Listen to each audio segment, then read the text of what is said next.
All right. It's another COFOH Live and Undead. And I am caffeinated, but I did remember to wear some pants. Oh, man.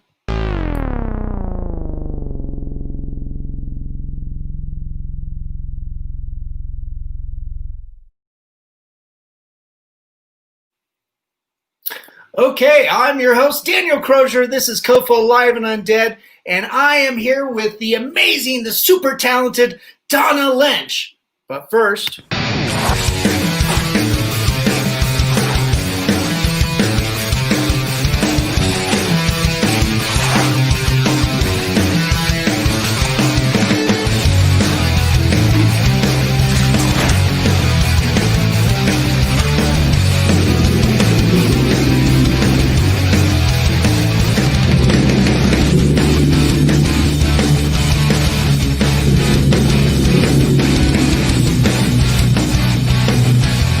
You write something on my face?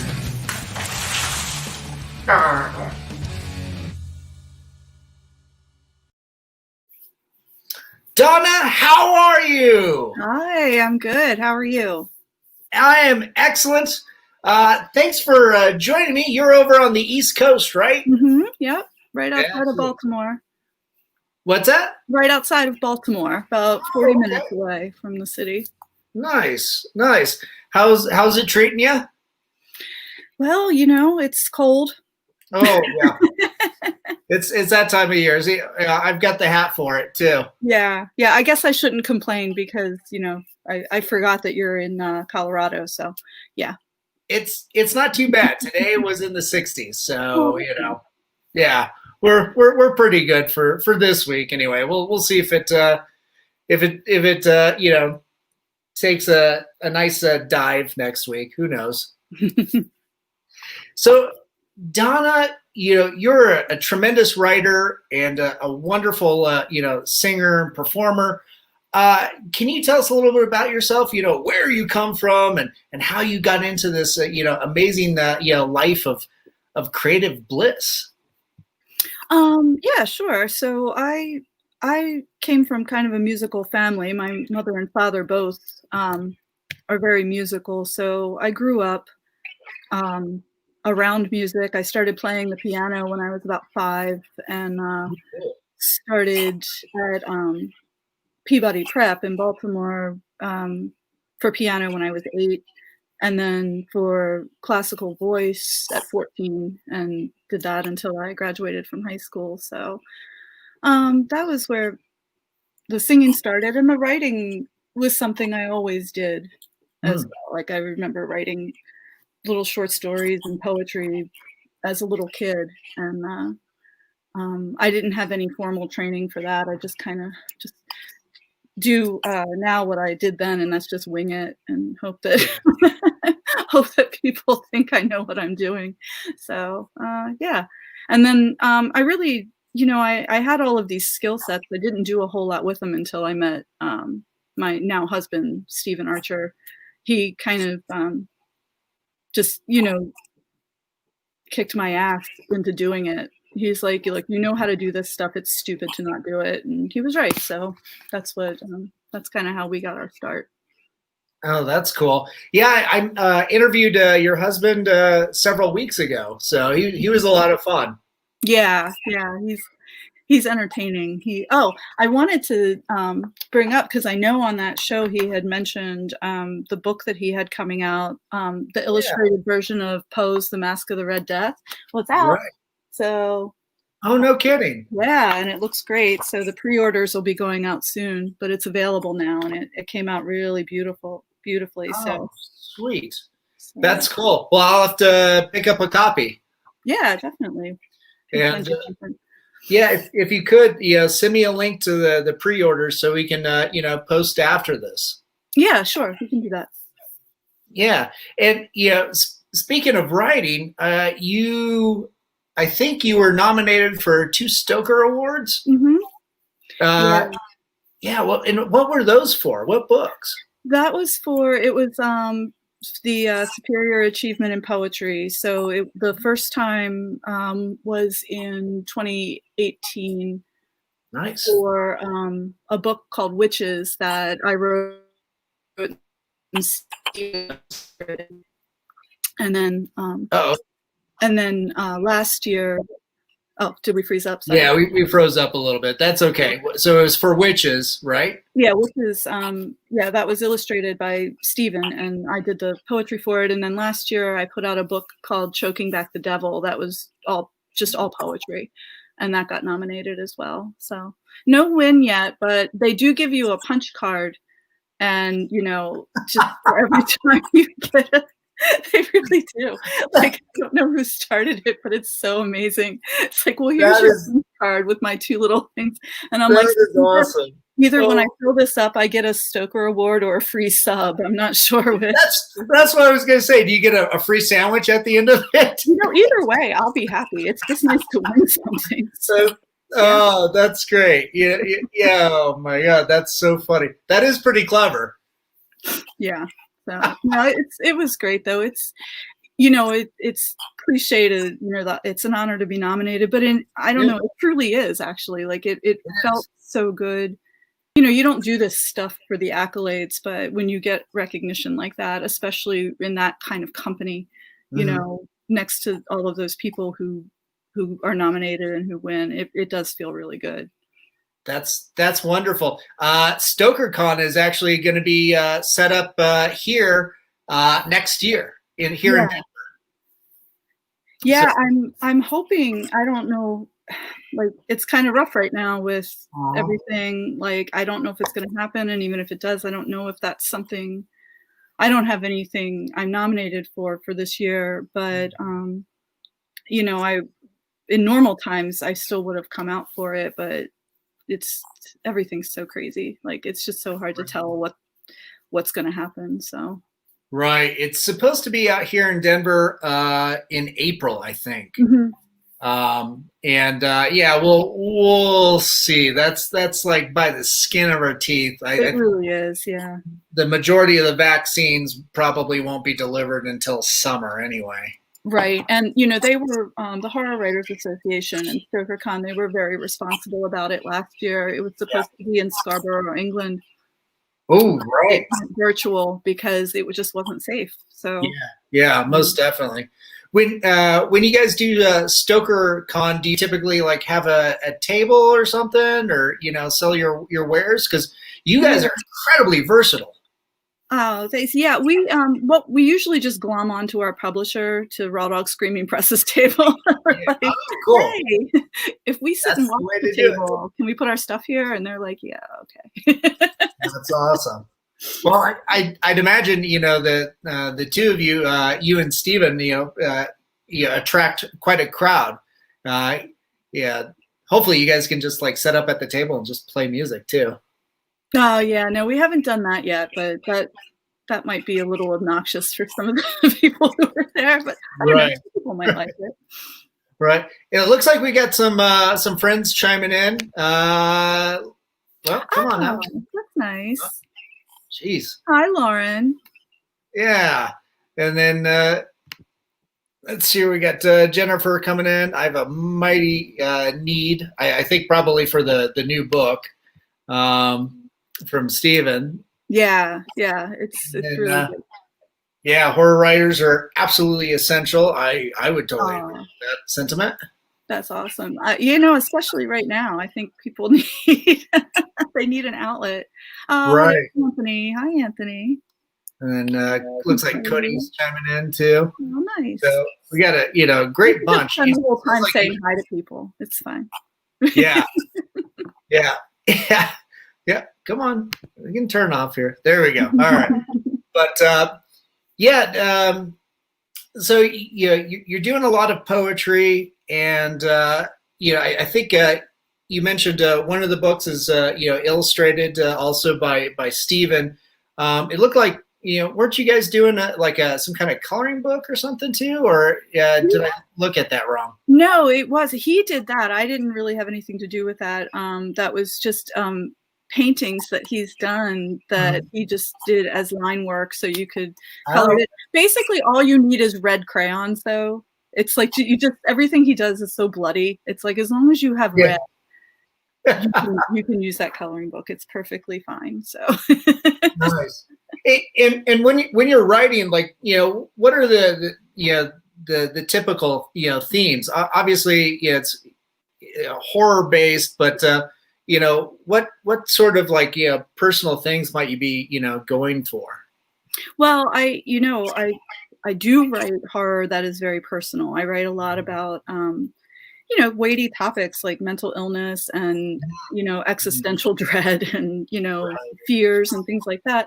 I am a fan of more traditional horror. I mean, I write a lot of ghost stories, and I do love witches, like in the traditional folklore sense. Just like I hate to malign like any actual, Wiccans or, witchcraft in the religious sense of the word, but I do love those really mean, nasty, child-eating folklore witches. Like I love them. So, Yeah.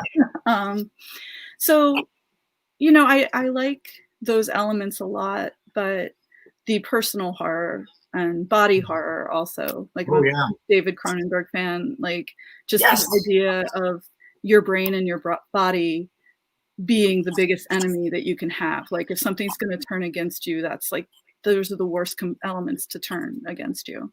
Right. Yeah. It's, in fact, I was just talking to my girlfriend, Elise, a little bit earlier about like, some people's,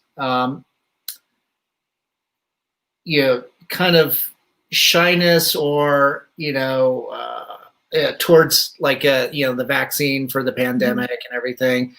And, the fact that things had to be rushed through to meet, the demand and everything. And so some people might have a reluctance.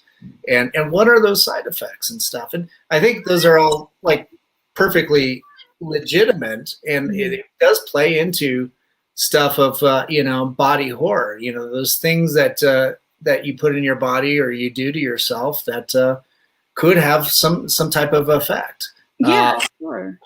Yeah, and I think that's perfectly natural, and I think everybody goes through moments like that. Yeah, especially now during a pandemic too. The totally. existentialness of the situation.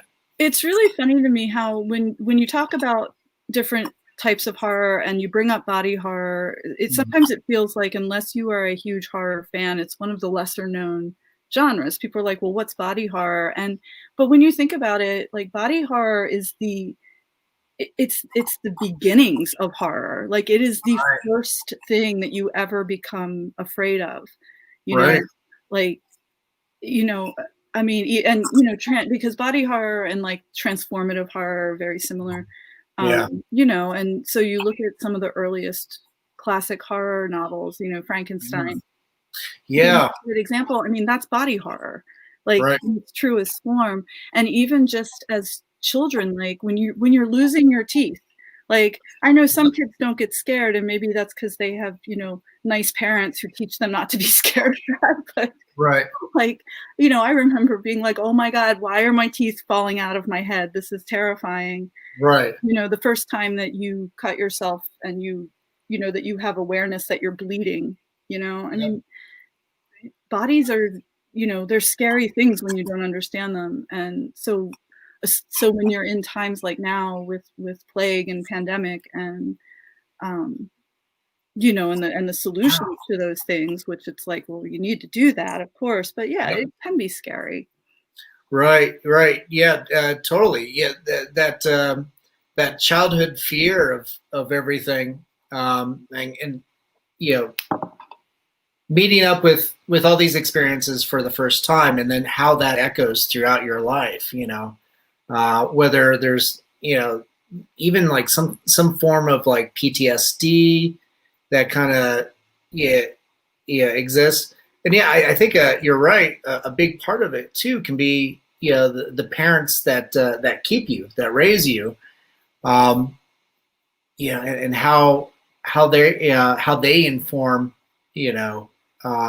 how you're going to develop and how you're going to cope with trauma. on any level. Right. Yeah, of course, with something like Cronenberg, what did we just recently watch? Oh yeah, The Brood. That idea of like motherhood, and oh my God, what a terrifying thing.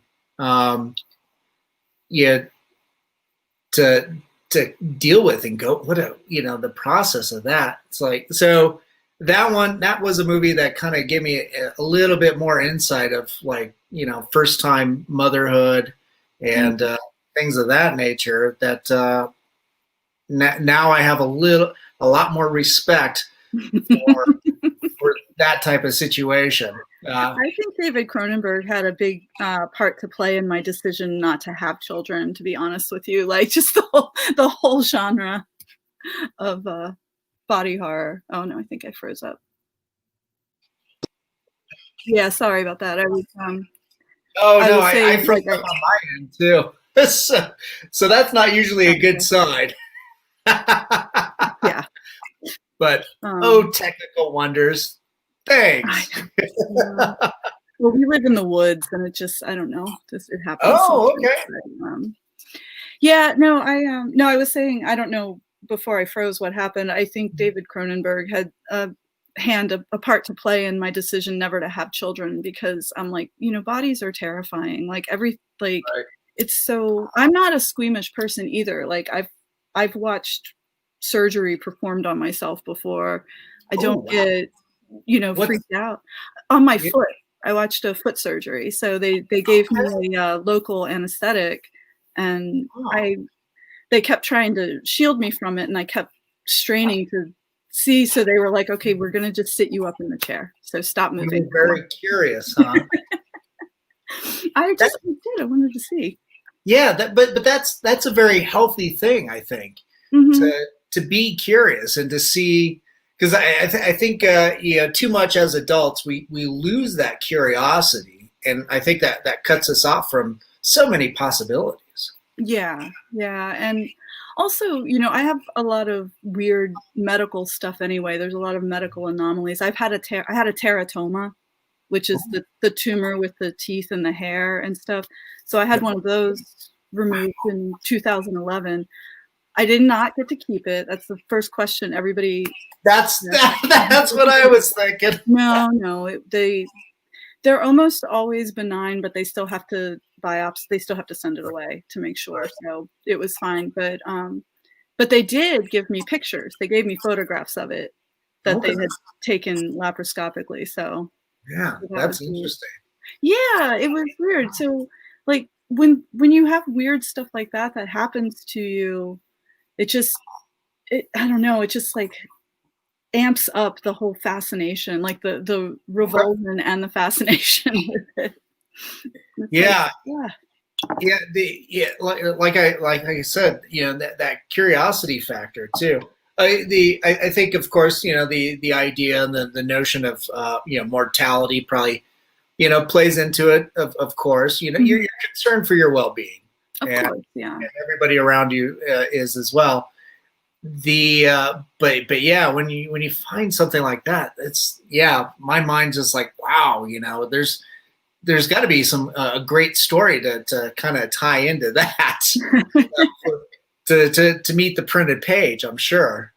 Well, I kind of wrote it. I wrote something, long before that happened. I had in my book Isabel Burning. There's a weird. It's not a teratoma, but there is definitely a weird reproductive organ situation that happens. So I was like, I hope I don't have one of those weird abilities where everything I write comes true eventually. And then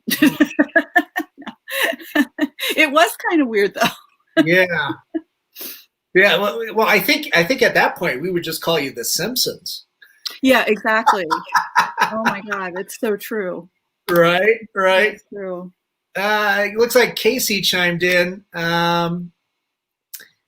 They're asking if you wrote anything specifically influenced by the events of 2020. Well, no. No, I haven't actually. I'm trying to think if I have, but I really haven't. I'm working on a new poetry collection right now that does have some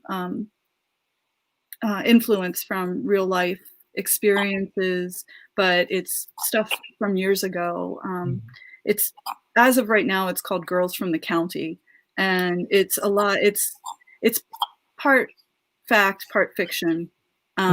Just a lot of poems based on things that have that my friends and myself experienced growing up in rural areas. Yeah.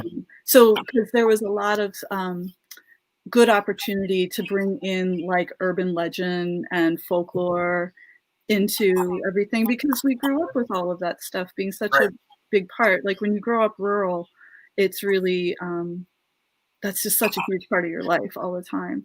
Yeah. And the other goal that I have with that collection is to tap into just the idea, when I was growing up in the county, everybody said about how scary the city was. The city was a place where bad things happened to people.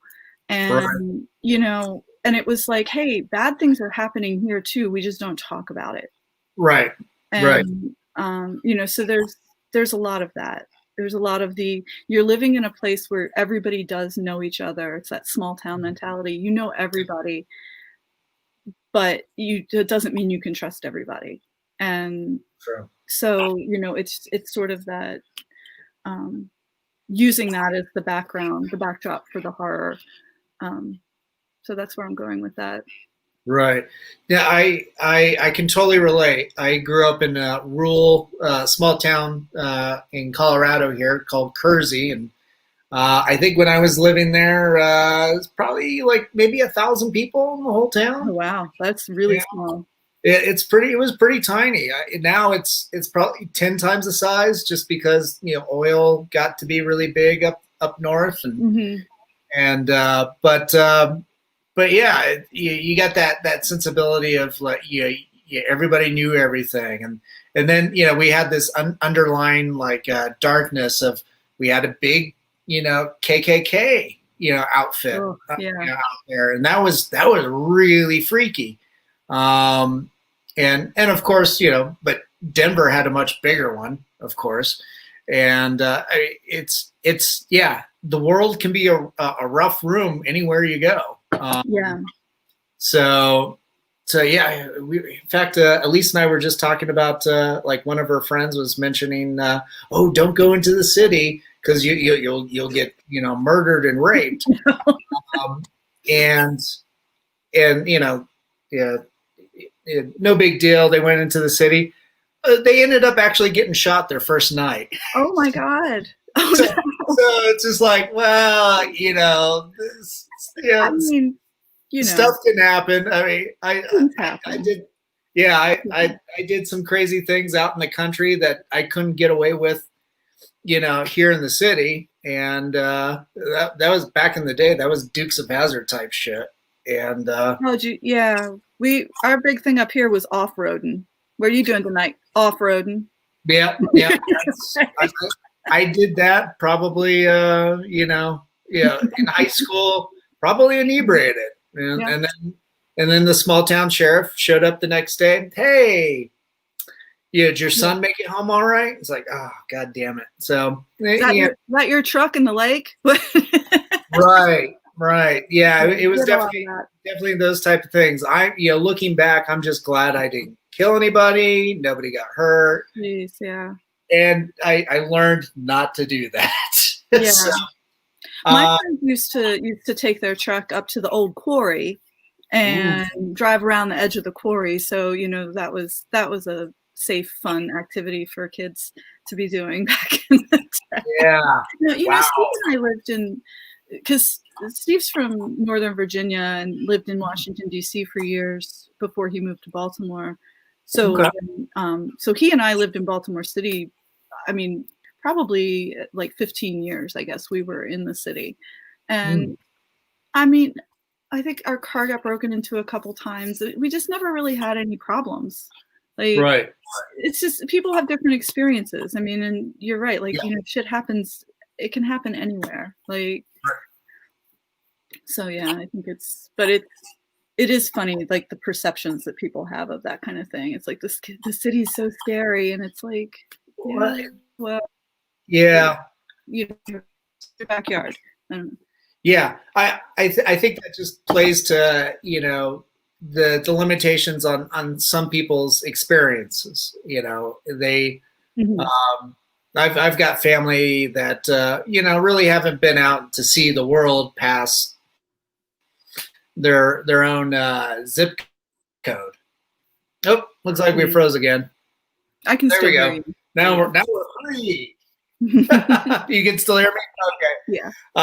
So yeah, I think with that limited perception, the world seems like a big scary place. And I think that from that, I think interesting folklores and horror stories can be conjured.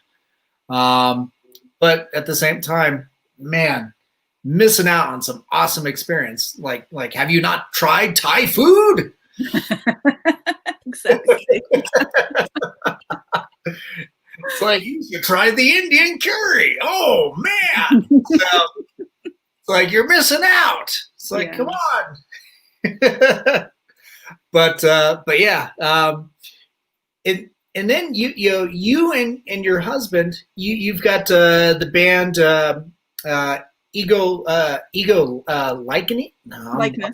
Likeness. Yeah. Why am I butchering that? I am so sorry. It's okay.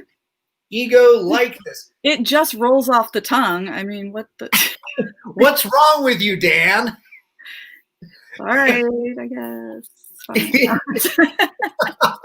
No. Well, yeah, and with Ego Likeness, you guys have been performing for a number of years. Is that 20 years? Wow, that's amazing. That's fantastic. Can you tell us a little bit more about that dynamic that you have with your husband? Yeah, it's so he writes almost all, basically all of the music with a couple exceptions, and I write all of the lyrics and vocal medleys with a couple exceptions. So we've learned that we don't work well together in the studio at all, but we tour and travel and perform together very well. So that works out. But yeah, in the studio, and I have to be fair. It's not him. It's all me. Like, I'm a nightmare in the studio. I'm just a nightmare. And I know it, and I don't know what to do about it. I see it happening right in front of my eyes, and I'm like, why am I like this? I don't know. But, eventually we get an album out of it, and, it works out pretty well. But, well, that's... Yeah, go ahead. Oh, well, I was just saying that sounds, pretty cool. Yeah. Are you just know what you want and work hard for it, I suppose? Yeah, well, he often knows what he wants. I'm the kind of person, I know what I don't want, but I can't really tell you what I do want. So there's a lot of trial and error. So I mean, what we end up with is, I don't know. I have a hard time pigeonholing the music. I mean, usually we just say it falls in that goth industrial category, which it does. It's a little more electronic rock oriented, I think. We just have so many different influences. It's hard to really, pinpoint like one thing that it sounds like. So, and we do what we want. I mean, we might have like a bunch of dance songs, and then we have just vocals and piano on something. So cool. I don't want to pander to a crowd or an audience. I want them to enjoy it, but we want it to be whatever we wanted to write. So right. Well, you can only do what you feel that you're inspired to do. You don't want to necessarily just just please somebody for the sake of pleasing them. Yeah, I mean, it's ingenuous to do that. You can't. Right. And I think, and people will know. They'll know when you're pandering. Right. True. We do have a video, set up. It is Ego Likeness New Legion. It's the not safe for work video. I know you and I tried. That unsafe. It's What's not that? It's not that unsafe. It's just it's got Right. some butt in it, and it's like you don't want to be watching that with your coworkers walking by. So. Yeah, true. You don't want to do that at your Amazon job. Yeah. Yeah, it's probably not good for Bezos. We're gonna try and get this to play. So let's cue that guy up and see if this will do it. If not, we'll just talk about it. Oh.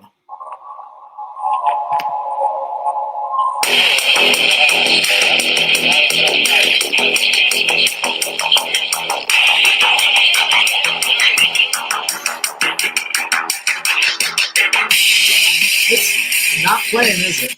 No, I don't see it. Ah, darn it. Okay. Well, that sucks. I mean, you don't know. That could have just been what the video was, just the YouTube screen with that. I mean, just a YouTube screen. Yeah. I think you guys have a little bit more unique vision than just putting up a screensaver. Yeah. Oh, shoot. All right, let me cancel out of that. And then, come on. You can close out. And we'll stop sharing that.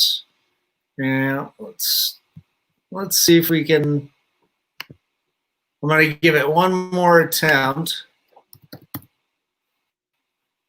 Oh, come on. Wow, everything's really moving slow tonight. Do.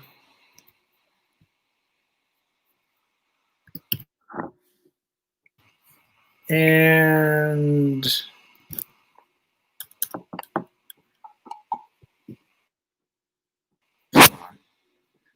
boy, that's just chunking along. So, nope. It's not feeling it. All right, we're having some technical issues. Yeah, we keep losing connection and stuff. So maybe we shouldn't go out there and put that on there. Looks like somebody posted a link on there. Oh, good. Okay. Yeah, Anton did. Anton. So yeah. Awesome. Thanks, Anton. Yeah. So everybody can copy and paste that. Yeah, thank you, Anton. I'd reenact it for you, but it's filled with really talented dancers, and I am not one of them. Wow, we are really having some issues. Everything's chunking along. There we go. Oh. Yes. No. Are you back? Hello, Donna. I can see you and hear you. Man, I don't know what's going on. Hmm. Yeah. On this end, we're just losing your picture. I think we've got your audio. Oh, okay. Yeah, because I can still see you. It is funky, but it is popping in and out. Yeah, let's see here. Yep. Jeez. Yeah, this is really working slow. Yeah, so I'd imagine too, like during the pandemic, obviously you guys aren't out and touring. You were mentioning beforehand that typically this time of the year you're out actually touring during the fall and winter months, huh? Mm-hmm. Yeah, it's really weird to be home. Yeah, and then you and Steven, constantly seeing each other every day, and you work really close together, the two of you. Yeah, that part isn't unusual at all. We've been training for, being housebound together for a long time because we're always together. So it's not, it doesn't really feel that different. Mostly I just miss, I miss doing the shows, but I miss seeing my friends from our country. I just miss being in the van. I love driving. I love driving cross country. And yeah, it sucks going anywhere. Right. Yeah. So. Typically when you're out touring, like what does that entail? Is it like a month-long tour? Is it a couple weeks? Or does it just depend on what the bookings are?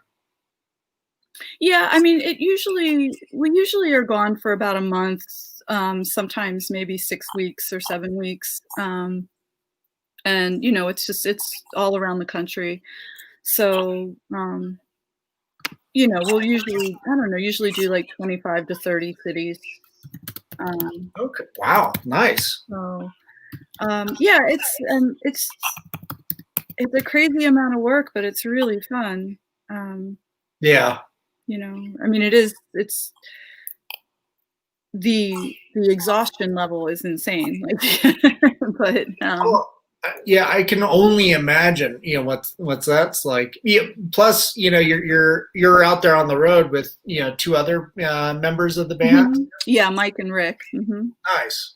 How long are they, part of the studio band too, or are they just touring? They contribute here and there on the studio stuff, but mostly they are live members. But they've been with us both for 10 years or more at this. Yeah, more than 10 years each. Fantastic. Yeah, they're great. It's weird not being with them right now either, because Mike lives in Charlottesville, Virginia, and Rick lives in DC. So we haven't seen each other since the pandemic started. So wow. Yeah, have you been able to record anything, in the studio online, while you've been in quarantine? We haven't done any original Ego Likeness stuff, but we've recorded a few tracks here and there for different projects. Cool. Riveting Music put out it just came out recently, a cover of the entirety of Pink Floyd's The Wall. Ooh, nice. So with all like industrial and EBM and goth and metal bands and stuff. So it's really cool. So we did Vera. That was okay. So. Oh, that's pretty exciting. Yeah. So that was nice. So yeah, there's been a handful of things that we've been involved in since the pandemic, but I just haven't been feeling very musical, to be honest with you, since this started. I've been writing a lot, but there's like that quarantine fatigue that everybody talks about. It's real. It's like, well, before we went live, we were talking about the sleep problems, and it's like, man, like I don't have enough energy throughout the day to spend a lot of time in the studio. At least I haven't so far. Because I'm sleeping just crazy weird hours, and like a couple hours here and a couple hours there, and it's like, and having like crazy dreams and sleep paralysis and like just nuts. Yeah, what's for something like sleep paralysis? I mean that can be pretty terrifying. What's that? Do you know what that experience is like for you? Do you recall that? Oh yeah, no, well, once you understand what it is, like why it happens, it's easier to kind of recover from it. But when it's happening, it is the most terrifying thing in the world. Like I understand why people think that they have been attacked by aliens and spirits and demons in their sleep. Right. Because that's exactly what it feels like and looks like is happening. So, yeah, if you didn't know that sleep paralysis was a thing, you would absolutely think that something came for you in the middle of the night. Right. Yeah, I don't know if I've really ever experienced it myself. I've always had nightmares if I've seen a spooky movie that really stuck with me. So I think most recently it'd be like Hereditary. The first time I saw that, I thought it was a piece of shit, and then that night I had a nightmare and I couldn't get to sleep. And I'm like, oh, my first assessment was wrong. I love how many people I meet in the horror industry who are just absolutely the biggest babies in the world, myself included. Like, I'm such a baby. I watch so many movies like this. I'm like, oh my God, I have to cover my ears because it's, you can watch a jump scare. If you can't hear it, it's not that scary. Right. Man, after, like, anytime I watch Exorcist 3, which is one of my favorite movies ever, that is really good. I can't walk through a hallway right without looking behind me the entire time. Like, I'm so scared. Right. I'm so scared. It's just, and it's ridiculous. Like, yeah. That jump scare right there it's immortal. So many people have tried to recreate it, and it's just one of those scenes that just keeps getting an homage to it. And the film as a whole, I think, is underappreciated. Oh, totally.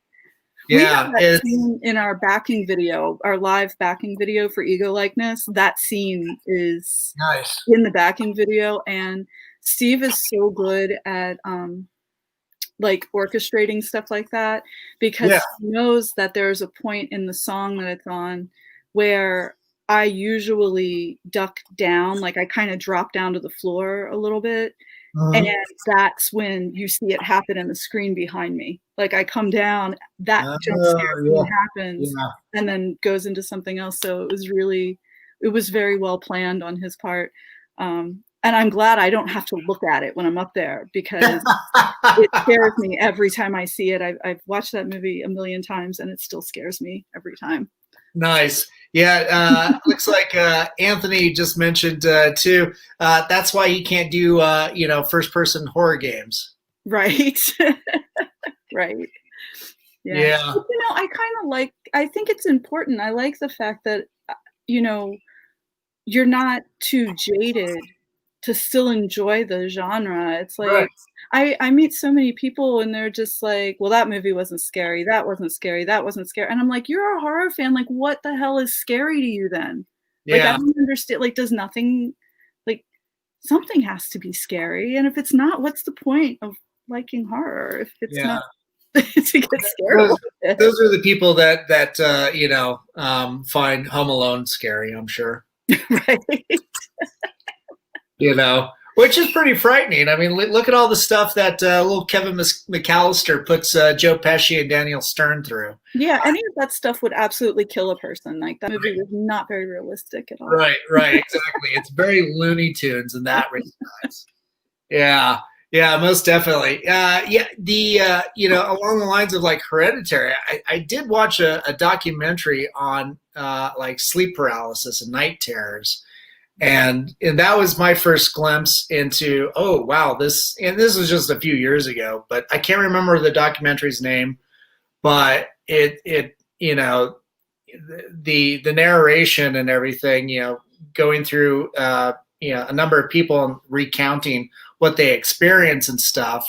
Mm-hmm. A few of them understanding, it's like, yeah, this is, a thing. It's brought on by some kind of psychosis, whether it's in sleep. It can be very meditative to the a wrong side of what your mind's playing with. But then you understand like where like Slender Man and those type of manifestations kind of come from. It's like, oh wow, that's it's pretty intense. As a kid, you can't get to sleep, or you wake up in the middle of the night and like shadows of the room kind of play with you, and you're frozen. You can't move. You don't want to move. You don't want to attract something that might be under the bed or in the closet. Well, if there's one thing your brain is good at, it's filling in the blanks. And that's exactly what's going on with sleep paralysis. It's like your motor, the center of your brain that controls all of your motor skills isn't awake at the same, the part that perceives stuff, that like lets you see and hear, wakes up way before the rest of it does. So you are actually paralyzed. Right. And you are awake, but you don't have all of the information still that is around you. So your brain just starts filling it in. Yeah. And you see these terrifying things because you are terrified. Yeah. And so, I mean, that's what makes it real. It's not just a bad dream. You really are awake. Yeah. But yeah, it's just your brain being a huge dick, I guess. Yeah, most definitely. For you personally, do you have tools or anything to cope with that or get through it? No, I mean, just having read enough about it to understand what it is from like a physiology standpoint. I mean, I'm not a medical expert, but there's lots of information out there about it. So like I'm terrified, but then as soon as I can start to come to my senses a little bit, I'm like, oh yeah, it's sleep paralysis. You're fine. There's nothing in this room with you. You're okay. Yeah. So it's just a matter of seconds or minutes before I'm calm again. Nice. Yeah. Oh yeah. So we got some folks chiming in on the Home Alone reference. So Anton says we need a Strangers Home Alone crossover. I totally agree. And then Anthony is like, Home Alone is soft for kids. Very, very I think that's pretty accurate. Oh, it looks like Anton has something of misinformation or misfunction of your brain not turning off the thing that keeps you from rolling off the cliff in your sleep. Yeah, that's kind of the gist of it. Yeah, it's just you have all of these different centers of your brain that control different parts, and if they don't all wake up at the same time, or if they wake up in a weird order, it's going to be weird. It's going to feel real weird. Like nothing's going to seem okay. So right, and then it looks like AJ also added it's like reverse of the God helmet. I'm not sure what that is, but do you know, Donna? No, I don't. I've heard. Hey, AJ, if you're still watching, probably AJ, follow that up. Kind of define that for us. I feel like I should know what that is, and it's just not coming to me. Yeah, I'm not aware of that reference either. It just caught my eye. I thought it was interesting. So, but and you guys live out in the woods too. You got the studio and home and everything. What a great location too for all these little stories and things to be conjured. So. Do you find it, the location pretty inspiring? Yeah, this area, just like most, rural areas, has all of its local legends and things like that. I'll tell you the biggest disappointment to me is that there was this list that came out of like the best folklore in every state. Oh, okay. The scariest folklore of every state. And for Maryland, it was the Blair Witch. And I'm like, that's not a thing. They made that up for the movie. There is no local legend of the Blair Witch. Like Burkittsville is a real place, but they barely even filmed in Burkittsville. They were down in Patapsco, maybe. I can't remember exactly, but like Coffin Rock, like that, man, I was like, we couldn't even get like a real one. Like we need well, we do have the Goat Man of Bowie. Maryland. Oh, cool. We have him. He was supposedly, I guess the Department of Agriculture is down there, and he was supposedly a crossbred experiment that escaped the lab. And part goat, hence the name Goat Man. Yeah. So that sounds pretty damn creepy. That should have made that list. Yeah, right. Like at least that's a thing that probably doesn't exist. But at least it's a real legend, I should say. Right. I Well, don't think he's real, but he's a real legend.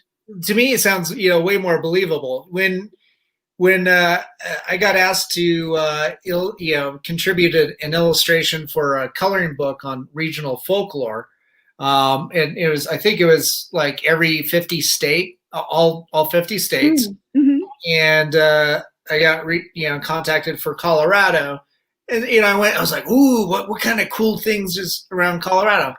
Sasquatch. Sasquatch is number one in Colorado. It's you don't even get to explain that completely. I mean, he's in Washington State and Oregon and I think almost every state has a version of Sasquatch. So if you're down in the South, you have the skunk bear, which is another version of that. Right. And other areas you have Bigfoot, you have Sasquatch. It just depends. And I'm like, really? So I had to do a little bit more digging, and I found something called the rock bolter. And basically what it is a giant land whale that was blamed for avalanches. Wow. And I was like, man, that's cool. So I've never heard of that. Yeah, I drew a big giant whale with legs and chasing after some skiers. So that's cool. I'm gonna have to look that up. I wasn't familiar with that one. Yeah, it's just called the rock bolter. So nice. So I was like, wow, that's pretty interesting. It's like, okay, now we got to make this one a thing. But yeah, goatmen and rock bolters. That should be a little bit more prevalent. I wish things that seem a little bit more obscure. I wish that was a little bit more prominent in popular folklore. You see all those like History Channel folklore TV, reality shows and stuff, and it's like, ooh, haunted houses. It's the same thing. Sasquatches, chupacabras. Right. You either get the lizard version or the dog version. It's like, what the hell? The one that I always thought had so much promise, but then it's just like in my head it's so much cooler is Mothman. Like Mothman has so much cool. like there's so much potential for Mothman to be so epic and so terrifying, and it's like, I don't know, that one's lost it a little bit with him. That one's pretty cool. I remember watching the movie Mothman Prophecies. I think that was Richard Gere. And Laura Linney, or no? Oh yeah, I think you're right. I think she might have been in that too. The two of them were together in Primal Fear with Edward Norton. I remember that. It was about the same time. It was like 96, 98, some between there. It looks like AJ came back to us to explain God Helmet is a device with magnets that can stimulate the brain to sense a presence, usually mind to the. Wow, that's really interesting. Awesome. Thank you, AJ. Yeah. Thanks so much. Oh, geez. Now we got so many. Come on. Where's that? I got to click on that comment to shut it off. We just got a slew of comments that just came in. AG also said Florida's got a man. Florida man is cryptid enough. It's true. And then Bandage Man on the Oregon coast. Oh, I've never heard of Bandage Man either. Alex, you'll have to post about that later. Yeah, it's here. Eric's Bunnyman Bridge. Yeah, Slash has got Bunnyman Bridge. I mean, I'm not in Virginia, but I'm close enough to know that one. That one's pretty popular. That one's pretty well known. Oh, and then New Mexico has Ario Witch. There was a movie recently. I think there were two movies that came out, and I heard one was pretty good and the other one was not, but I don't know which one was which. So I know I saw one. I think it was the one that Blumhouse. I think they produced it or something. So it was okay. Yeah. But yeah, it's really tough to get those really good story. and everything. The Jersey Devil is my other favorite one. I do love the Jersey Devil. And yeah. What was the movie? Shoot, it was a found footage movie. Oh, no kidding. Oh, it wasn't Session 9. It came around. I think it came out around the same time. I have to look it up. I can't remember the name of it, but it was Session 9. I remember. It came out around the same time as them, but it wasn't that movie. Okay. Okay. Specifically about the Jersey Devil, but it was a found footage thing. Nice. I'll have to look it up. I can't. Well, it sounds like during the pandemic, you guys are still working hard, making some amazing art, and can't wait to see the new book. Well, it sounds like with sleep paralysis, I think that would be a great subject. I have one poem in Choking Back the Devil about it, but yeah, I'm gonna take it a little further. Nice. That's fantastic. And for everybody that's watching, we've got this wonderful ticker going by, and it's a link to Donna's author page at rawdogscreaming.com/authors/Donna Lynch, and then make sure to visit Ego Likeness at egolikeness.com. So for all your music needs, damn it. I'm all over Facebook and Instagram and Twitter and all that stuff too. So let me just do this one more time for anybody that tuned in late. Steve's book, illustrated version of Edgar Allan Poe's The Mask of the Red Death, is out now, and it's gorgeous. So look at that. That is gorgeous. So that's available for pre-order. Actually, it is. The pre-orders are getting ready to go out in the next few days. So the links for the ebook and just to buy it regularly are available now. So nice. That's awesome. When you can, shoot me a link so that people can purchase that, and I'll be able to post it in the comment section. Awesome. Yeah. Thank you. Thanks. Yeah.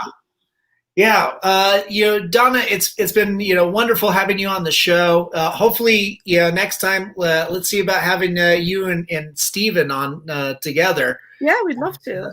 And, chat. Hopefully by that time, we'll be able to meet up at Stoker Con. And that would be awesome. And there's a vaccine available. Yeah. We'll be out that way eventually, no matter what. So cool. Let me know when you guys are performing too, so that we can schedule another one of these interviews and promote the show too. That would be awesome. Thank you so much for giving me time to talk and for talking. It was great. I could talk to you about horror stuff all night. I'm sure we would. I think that would be fun. I definitely would love to just have a session like this where we can just geek out and be fans to no end. Absolutely. But hopefully people will find this and become new fans of Donna Lynch and your writing, as well as your music with your husband Steven. Thank you. Yeah, thanks so much. And to everybody that tuned in and is watching this, thanks for spending your evening with us. And and Donna, hang out for a little bit. But to everybody out there, be good, be kind, help each other out. We love you. Stay safe.